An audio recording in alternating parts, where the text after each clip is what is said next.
ओम शांति। 1 फरवरी 2024।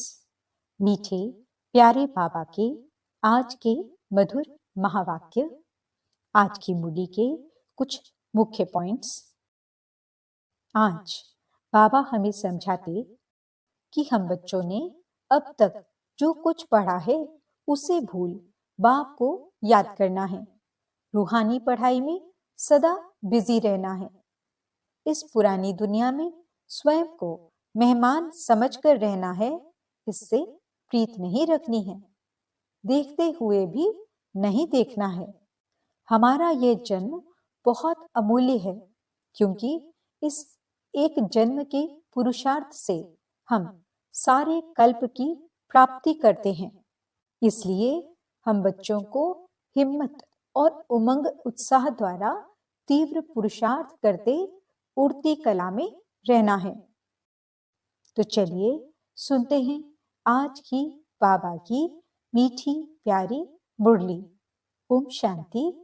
बाबा कहते, मीठे बच्चे, अब तक जो कुछ पढ़ा है वह सब भूल जाओ।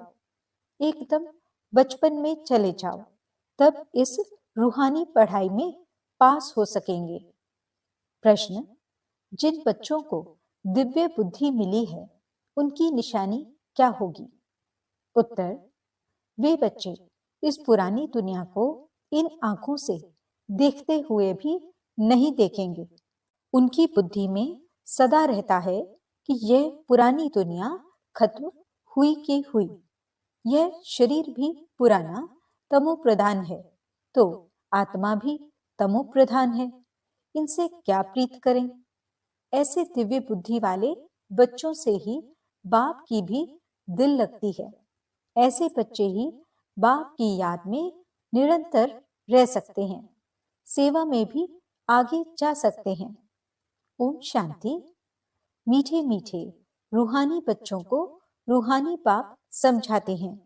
जैसे हद के सन्यासी हैं, वह घर बार छोड़ देते हैं, क्योंकि वे समझते हैं हम ब्रह्म में लीन हो जाएंगे। इसलिए दुनिया से आसक्ति छोड़नी चाहिए। अभ्यास भी ऐसे करते होंगे। जाकर एकांत में रहते हैं। वह हैं हठ योगी, तत्वज्ञानी। समझते हैं ब्रह्म में लीन हो जाएंगे, इसलिए ममत्व मिटाने के लिए घर बार को छोड़ देते हैं। वैराग्य आ जाता है, परंतु फट से ममत्व नहीं मिटता। स्त्री बच्चे आदि याद आते रहते हैं। यहाँ तो तुमको ज्ञान की बुद्धि से सब कुछ भुलाना होता है। कोई भी चीज जल्दी नहीं भूलती। अभी तुम यह बेहद का संन्यास करते हो। याद तो सब सन्यासियों को भी रहती है, परंतु बुद्धि से समझते हैं हमको ब्रह्म में लीन होना है। इसलिए हमको देह भान नहीं रखना है। वह है हठ योग मार्ग। समझते हैं हम ये शरीर छोड़ ब्रह्म में लीन हो जाएंगे। उनको ये पता ही नहीं कि हम शांति धाम में कैसे आ सकते हैं। तुम अब जानते हो हमको अपने घर जाना है। जैसे विलायत से आते हैं तो समझते हैं हमको बॉम्बे जाना है बाया। अभी तुम बच्चों को भी पक्का निश्चय है। बहुत कहते हैं इनकी पवित्रता अच्छी है, ज्ञान अच्छा है, संस्था अच्छी है, माताएं मेहनत अच्छी करती हैं, क्योंकि अथक हो समझाती हैं, अपना तन मन धन लगाती हैं, इसलिए अच्छी लगती हैं। परंतु हम भी ऐसा अभ्यास करें, यह ख्याल भी नहीं आएगा। कोई विरला निकलता है। वह तो बाप भी कहते हैं कोटों में कोई, अर्थात जो तुम्हारे पास आते हैं उनमें से कोई निकलता है। बाकी ये पुरानी दुनिया खत्म होने वाली है। तुम जानते हो अब बाप आया हुआ है। साक्षात्कार हो न हो, विवेक कहता है बेहद का बाप आए हैं। ये भी तुम जानते हो बाप एक है। वही पारलौकिक बाप ज्ञान का सागर है। लौकिक को कभी ज्ञान का सागर नहीं कहेंगे। यह भी बाप ही आकर तुम बच्चों को अपना परिचय देते हैं। तुम जानते हो, अब पुरानी दुनिया खत्म होने वाली है। हमने 84 जन्मों का चक्र पूरा किया।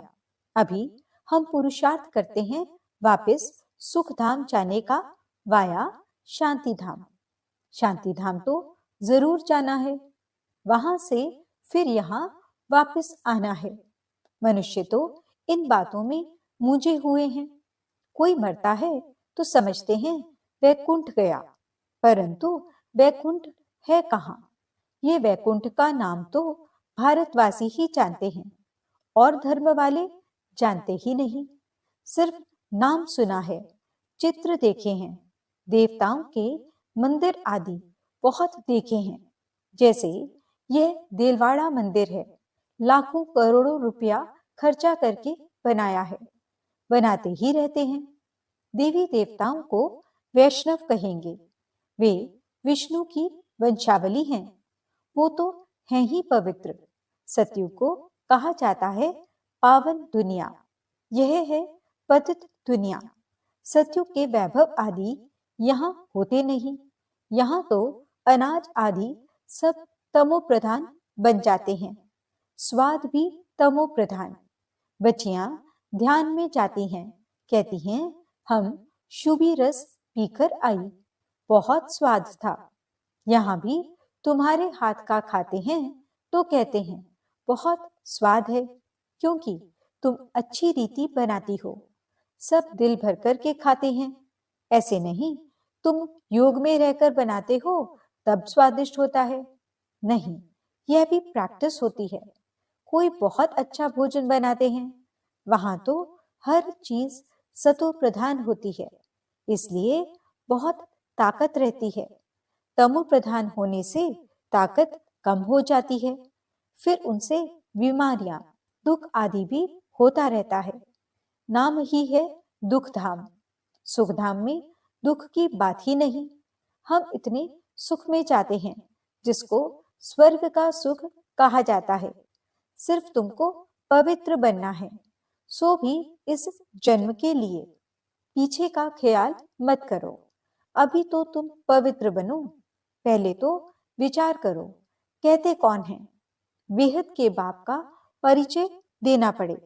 बेहद के बाप से सुख का वर्षा मिलता है। लौकिक बाप भी पारलौकिक बाप को याद करते हैं। बुद्धि ऊपर चली जाती है। तुम बच्चे जो निश्चय बुद्धि पक्के हो, उन्हों के अंदर रहेगा कि इस दुनिया में हम बाकी थोड़े दिन हैं। यह तो कौड़ी मिसल शरीर है, आत्मा भी कौड़ी मिसल बन पड़ी है। इसको वैराग्य कहा जाता है।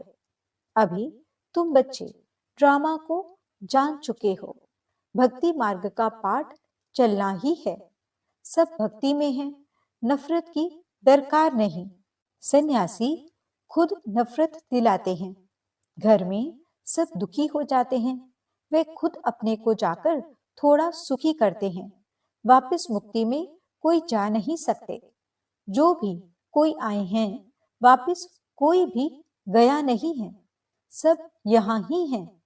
एक भी निर्वाण धाम व ब्रह्म में नहीं गया है। वह समझते हैं फलाना ब्रह्म में लीन हो गया। यह सब भक्ति मार्ग के शास्त्रों में है। बाप कहते हैं इन शास्त्रों आदि में जो कुछ है सब भक्ति मार्ग है। तुम बच्चों को अभी ज्ञान मिल रहा है, इसलिए तुम्हें कुछ भी पढ़ने की दरकार नहीं है। परंतु कोई कोई ऐसे हैं जिनमें फिर नॉवेल्स आदि पढ़ने की आदत है। ज्ञान तो पूरा है नहीं, उन्हें कहा जाता है कुक्कड़ ज्ञानी। रात को नॉवेल पढ़कर नींद करते हैं तो उनकी गति क्या होगी? यहाँ तो बाप कहते हैं जो कुछ पढ़े हो सब भूल जाओ, इस रूहानी पढ़ाई में लग जाओ। यह तो भगवान पढ़ाते हैं, जिससे तुम देवता बन जाएंगे 21 जन्मों के लिए। बाकी जो कुछ पढ़े हो वह सब भुलाना पड़े। एकदम बचपन में चले जाओ, अपने को आत्मा समझो। भल इन आंखों से देखते हो, परंतु देखते भी नहीं देखो। तुम्हें दिव्य दृष्टि, दिव्य बुद्धि मिली है, तो समझते हो यह सारी पुरानी दुनिया है, यह खत्म हो जानी है। यह सब कब्रिस्तानी है, उनसे क्या दिल लगाएंगे। अभी परिस्तानी बनना है। तुम अब कब्रिस्तान और परिस्तान के बीच में बैठे हो। परिस्तान अभी बन रहा है, अभी बैठे हैं पुरानी दुनिया में, परंतु बीच में बुद्धि का योग वहां चला गया है। तुम पुरुषार्थ ही नई दुनिया के लिए कर रहे हो। अभी बीच में बैठे हो पुरुषोत्तम बनने के लिए। इस पुरुषोत्तम संगम युग का भी किसको पता नहीं है। पुरुषोत्तम मास, पुरुषोत्तम वर्ष का भी अर्थ नहीं समझते। पुरुषोत्तम संगम युग को टाइम बहुत थोड़ा मिला हुआ है। देरी से यूनिवर्सिटी में आएंगे तो बहुत मेहनत करनी पड़ेगी। याद बहुत मुश्किल ठहरती है, माया विघ्न डालती रहती है। तो बाप समझाते हैं ये पुरानी दुनिया खत्म होने वाली है।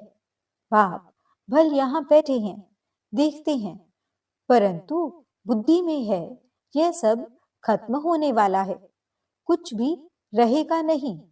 यह तो पुरानी दुनिया है, इनसे वैराग्य हो जाता है। शरीरधारी भी सब पुराने हैं। शरीर पुराना तमो प्रधान है, तो आत्मा भी तमो प्रधान है। ऐसी चीज को हम देखकर क्या करें। यह तो कुछ भी रहना नहीं है, उनसे प्रीत नहीं। बच्चों में भी बाप की दिल उनसे लगती है जो बाप को अच्छी रीति याद करते हैं और सर्विस करते हैं। बाकी बच्चे तो सब हैं, कितने ढेर बच्चे हैं, सब तो कभी देखेंगे भी नहीं। प्रजापिता ब्रह्मा को तो जानते ही नहीं हैं। प्रजापिता ब्रह्मा का नाम तो सुना है, परंतु उनसे क्या मिलता है ये कुछ भी पता नहीं है। ब्रह्मा का मंदिर है, दाढ़ी वाला दिखाया है, परंतु उनको कोई याद नहीं करता है, क्योंकि उनसे वर्षा मिलना नहीं है। आत्माओं को वर्षा मिलता है, एक लौकिक बाप से, दूसरा पारलौकिक बाप से। प्रजापिता ब्रह्मा को तो कोई जानते ही नहीं। यह है वंडरफुल। बाप होकर वर्षा न दे तो अलौकिक ठहराना। वर्षा होता ही है हद का और बेहद का, बीच में वर्षा होता नहीं। भल प्रजापिता कहते हैं, परंतु वर्षा कुछ भी नहीं। इस अलौकिक पाप को भी वर्षा पारलौकिक से मिलता है, तो यह फिर देंगे कैसे। पारलौकिक पाप इनके थ्रू देता है। यह है रथ। इनको क्या याद करना है, इनको खुद भी उस पाप को याद करना पड़ता है। वे लोग समझते हैं ये ब्रह्मा को ही परमात्मा समझते हैं, परंतु हमको वर्षा इनसे नहीं मिलता है। वर्षा तो शिव बाबा से मिलता है। यह तो बीच में दलाल रूप हैं। यह भी हमारे जैसा स्टूडेंट है, डरने की कोई बात नहीं। बाप कहते हैं इस समय सारी दुनिया तमो प्रधान है, तुमको योग बल से सतो प्रधान बनना है। लौकिक पाप से हद का वर्षा मिलता है, तुमको अब बुद्धि लगानी है बेहद में। बाप कहते हैं सिवाय पाप से और किससे भी कुछ मिलना नहीं है, फिर भल देवताएं क्यों न हो। इस समय तो सब तमो प्रधान है। लौकिक पाप से वर्षा तो मिलता ही है, बाकी इन लक्ष्मी नारायण से तुम क्या चाहते हो। वह लोग तो समझते हैं ये अमर हैं, कभी मरते नहीं हैं, तमो प्रधान बनते नहीं हैं। लेकिन तुम जानते हो जो सतो प्रधान थे वही तमो प्रधान में आते हैं। श्री कृष्ण को लक्ष्मी नारायण से भी ऊंच समझते हैं, क्योंकि वे फिर भी शादी किए हुए हैं। श्री कृष्ण तो जन्म से ही पवित्र हैं, इसलिए श्री कृष्ण की बहुत महिमा है। झूला भी श्री कृष्ण को झुलाते हैं, जयंती भी श्री कृष्ण की मनाते हैं। लक्ष्मी नारायण की क्यों नहीं मनाते हैं? ज्ञान न होने के कारण श्री कृष्ण को द्वापर में ले गए हैं। कहते हैं गीता ज्ञान द्वापर युग में दिया है, कितना कठिन है किसको समझाना। कह देते हैं ज्ञान तो परंपरा से चला आ रहा है, परंतु परंपरा भी कब से ये कोई नहीं जानते। पूजा कब से शुरू हुई यह भी नहीं जानते हैं। इसलिए कह देते रचता और सृष्टि के आदि मध्य अंत को नहीं जानते हैं। कल्प की आयु लाखों वर्ष कहने से परंपरा कह देते हैं। तिथि तारीख कुछ भी नहीं जानते। लक्ष्मी नारायण का भी जन्मदिन नहीं मनाते। इसको कहा जाता है अज्ञान अंधियारा। तुम्हारे में भी कोई यथार्थ रीति इन बातों को जानते नहीं। तब तो कहा जाता है महारथी, घोड़े सवार और प्यादे। गज को ग्रह ने खाया। ग्रह बड़े होते हैं, एकदम हप कर लेते हैं, जैसे सर्प मेढक को हप कर लेते हैं। भगवान को बागवान, माली, खिवैया क्यों कहते हैं यह भी तुम अभी समझते हो। बाप आकर विषय सागर से पार ले जाते हैं, तब तो कहते हैं नैया मेरी पार लगाओ। तुमको भी अभी पता पड़ा है कि हम कैसे पार जा रहे हैं। बाबा हमको क्षीर सागर में ले जाते हैं, वहां दुख दर्द की बात नहीं। तुम सुनकर औरों को भी कहते हो कि नैया को पार करने वाला खिवैया कहते हैं हे बच्चे, तुम सब अपने को आत्मा समझो। तुम पहले क्षीर सागर में थे, अब विषय सागर में आ पहुंचे हो। पहले तुम देवता थे। स्वर्ग है वंडर ऑफ वर्ल्ड। सारी दुनिया में रूहानी वंडर है स्वर्ग। नाम सुनकर ही खुशी होती है। हेवन में तुम रहते हो। यहाँ 7 वंडर्स दिखाते हैं। ताजमहल को भी वंडर कहते हैं, परंतु उसमें रहने का थोड़े ही है। तुम तो वंडर ऑफ वर्ल्ड का मालिक बनते हो। तुम्हारे रहने के लिए बाप ने कितना वंडरफुल वैकुंठ बनाया है। 21 जन्मों के लिए पद्मा पदम पति बनते हो। तो तुम बच्चों को कितनी खुशी होनी चाहिए। हम उस पार जा रहे हैं। अनेक बार तुम बच्चे स्वर्ग में गए होंगे। यह चक्र तुम लगाते ही रहते हो। पुरुषार्थ ऐसा करना चाहिए जो नई दुनिया में हम पहले पहले आए। पुराने मकान में जाने की दिल थोड़े ही होती है। बाबा जोर देते हैं पुरुषार्थ कर नई दुनिया में जाओ।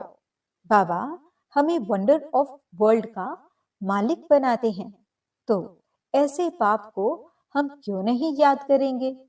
बहुत मेहनत करनी है, इसको देखते भी नहीं देखो। बाप कहते हैं भल मैं देखता हूं, परंतु मेरे में ज्ञान है। मैं थोड़े रोज का मुसाफिर हूं। वैसे तुम भी यहाँ पाठ बजाने आए हो, इसलिए इससे ममत्व निकाल दो। अच्छा, मीठे मीठे सिकिलते बच्चों प्रति माता पिता बाप दादा का याद प्यार और गुड मॉर्निंग। रूहानी बाप की रूहानी बच्चों को नमस्ते। हम रूहानी बच्चों की रूहानी बाप दादा को दिल व जान सिकवा प्रेम से नमस्ते नमस्ते नमस्ते जी। गुड मॉर्निंग बाबा। शुक्रिया बाबा। धारणा के लिए मुख्य सार। पहला पॉइंट, रूहानी पढ़ाई में सदा बिजी रहना है। कभी भी नॉवेल्स आदि पढ़ने की गंदी आदत नहीं डालनी है।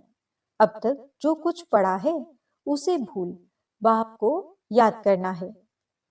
दूसरा पॉइंट, इस पुरानी दुनिया में स्वयं को मेहमान समझकर रहना है।